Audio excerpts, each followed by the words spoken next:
Kailangan pumunta tayo sa Pilipinas. Kailangan makita natin sila. At ang ina niyo. What? She's dead. Granny told us.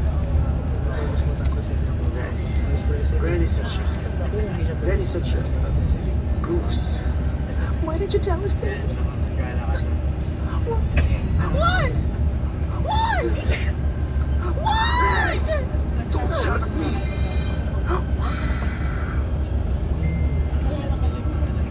I don't need to explain. Ang priority natin, magamot ang kakambal mo. Pero na-promote siya sa Marbo.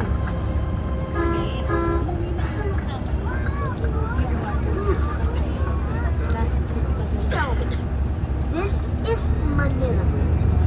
Got it? Polluted area. Eh, bakit sa akin ka nakatingin? Dami-daming tao dito. Nakikisiksik Anak, dito sa Maynila, mas nakakasiguro tayo na magagamot ka talaga nila. Hindi kagaya nung, nandun na tayo sa probinsya. Eh, pag inaatake ka na nung sakit mo, di ba puro taon-taon ang nilalagay natin dyan sa sikura mo? Okay, ano?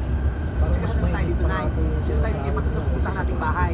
Umalis na tayo bago makapagkapalit ng puso ng gusto. Halika na. Kasi lahat yung pinapasok. Naku naman, kuya naman. Ano naman sa ginawa mo na? Ang iit-iit natin malaki para pagdating nila makikita nila agad. Kaya ko ba sa Peter Jackson and family?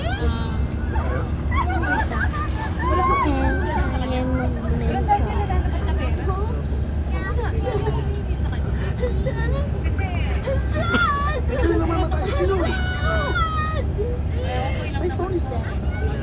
It's not working here in the Philippines. This can't be real. This means the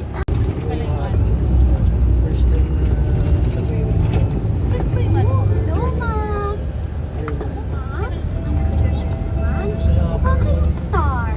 Parang star. Opo. Bakit? Di mo ba kanto na mukha ko at Pakistan? Sa Pilipinas na ba tayo?